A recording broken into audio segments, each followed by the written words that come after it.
Сегодня 27 февраля 2026 года, и всем привет из Одессы. Представляете, еще один день, и наконец-то наш город придет весна. Привет, привет! Посмотрела погоду на следующую неделю в Одессе, а у нас обещают практически каждый день солнце и даже плюс 10, плюс 11 градусов. Поэтому хоть в этом жизнь уже действительно налаживается.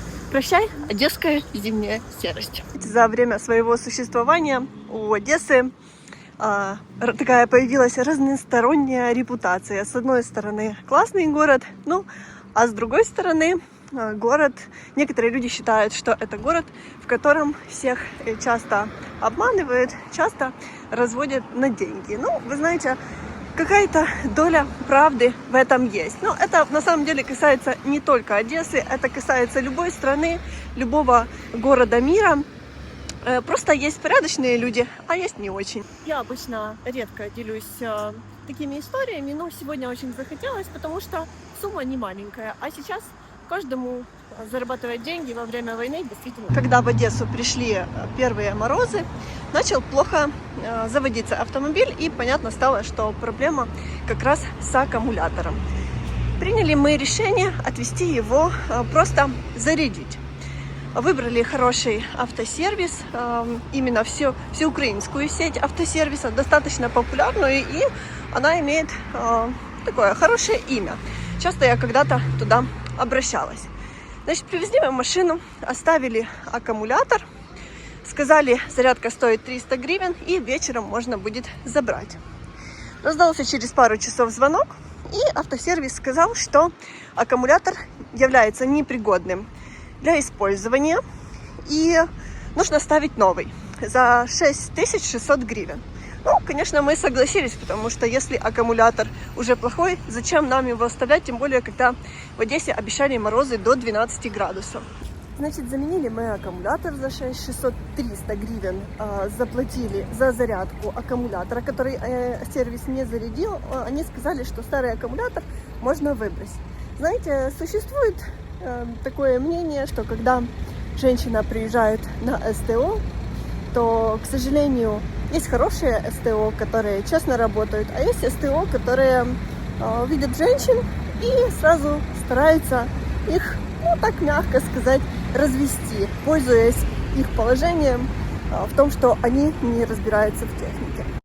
Но, к счастью, у нас есть замечательный друг, который разбирается во всех технологических вопросах, действительно очень грамотный человек. Анатолий Афанасьевич, вам большой привет, которому мы рассказали эту историю, и он понял, что в чем-то здесь есть подвох, и решил нам прислать вольтметр, потому что аккумулятор старый как бы заводился, просто его нужно было дозарядить. Садимся мы в машину заводить ее, а она очень плохо после мороза заводится, точно так же, как на старом аккумуляторе, только уже с новым.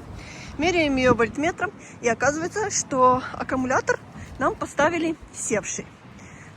Мы же это так не оставим, приезжаем на автосервис, рассказываем такую историю, а нам говорят, что ставьте машину на проверку, потому что у вас утечка тока, с аккумулятором не может все быть плохо, это с вашей машиной все плохо, ставьте машину на диагностику за 500 или за 700 гривен, не помню, мы будем разбираться. Но что разбираться, если вольтметр показывает, что аккумулятор севший. Просидели мы на том СТО 2 часа, и уговорили их на то, что нужно, чтобы они сами проверили этот аккумулятор. Копались они в машине, пришли к выводу, что аккумулятор действительно сел. Поставили они его на зарядку. Мы им привезли еще раз старый аккумулятор, чтобы они все-таки его постарались зарядить. Зарядили они новый аккумулятор. Сказали еще раз, что старый нужно выбросить, потому что толку от него никакого, он не заряжается, в нем нет емкости. Приезжаем мы домой, проходит 2 дня, я завожу машину, машина опять плохо заводится, вольтметр показывает, что аккумулятор снова-таки сел. До этого проверили утечку тока в машине, все хорошо, то есть остался один вариант, что какой-то бракованный или умышленно установленный плохой аккумулятор. Мы снова возвращаемся на сервис, потому что сумма достаточно большая. Сейчас во время войны заработать эти деньги достаточно сложно. Приезжаем с горем пополам, с письмами, с жалобами. Они возвращают нам деньги, и мы едем в другое место покупать другой аккумулятор, потому что, они же сказали, что старый надо выбрасывать, а надо же заменить. Уже с этим сервисом дело, конечно, не хотелось иметь. Поехали в центр города. Аккумуляторы, которые подходят на наш автомобиль, хорошие, корейские или там Словакия, делают примерно в одну сумму. Это больше от 6 до 7 тысяч гривен.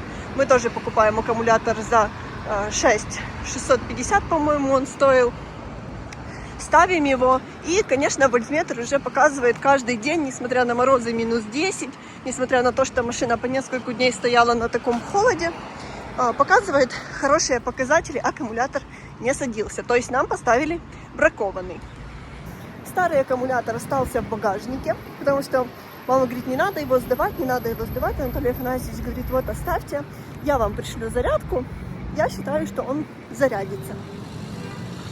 Я там возмущалась, ссорилась, зачем он стоит в машине, его надо отдать, потому что, 2 раза сервис сказал, что как бы он плохой, зачем смысл его за собой вот это таскать.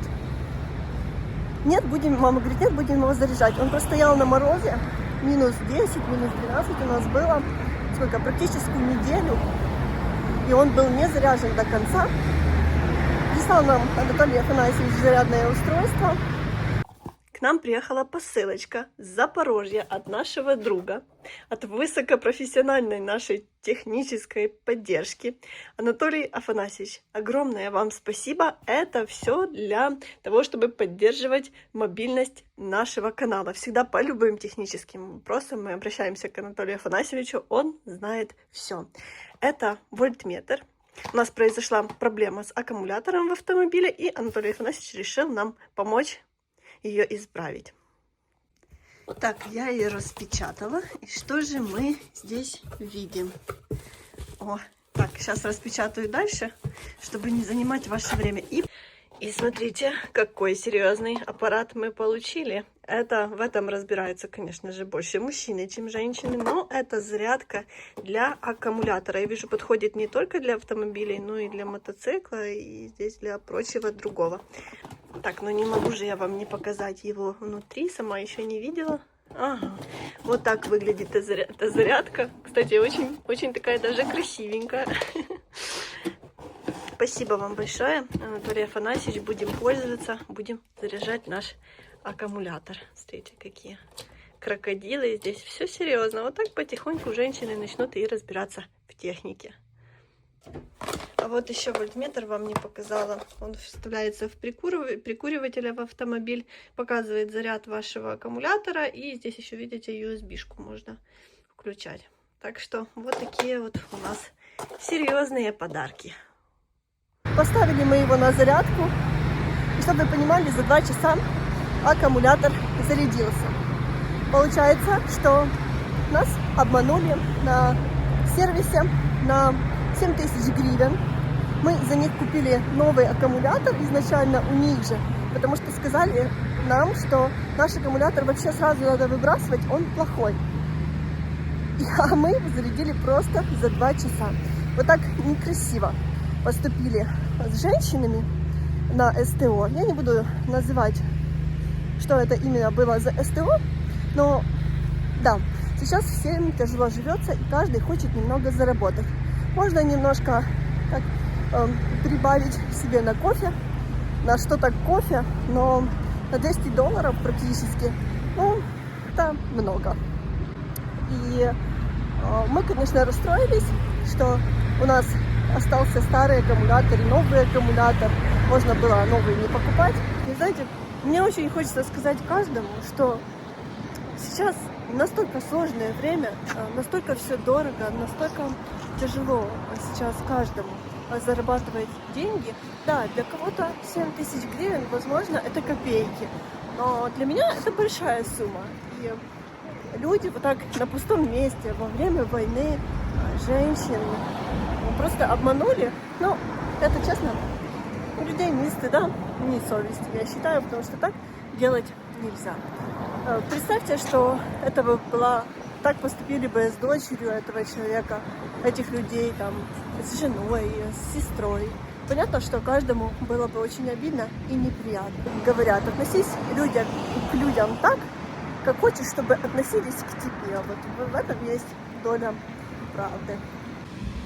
Мне кажется, что свой бизнес нужно вести честно, потому что тем самым, когда люди обманывают, вот они потеряли нас, клиентов, да, хотя мы могли у них еще сделать ТО, раз на 10 тысяч машине надо делать ТО, менять фильтра, масла, мы бы могли у них это сделать. Специально выбирали хорошие по рекомендациям, по отзывам. И друзьям, я расскажу эту историю своим друзьям, своим знакомым, они к ним тоже больше не поедут, и они тем самым хотели заработать на аккумуляторе бракованном, на вот таком вот обмане, но тем самым потеряют гораздо больше. Вот такая неприятная история у нас случилась. Так что, дорогие зрители, вот такая не очень приятная история, но тем не менее это жизнь и случается разное. Будьте осторожны, чтобы вас никто не обманывал. До встречи в следующем видео из Одессы. Пока-пока.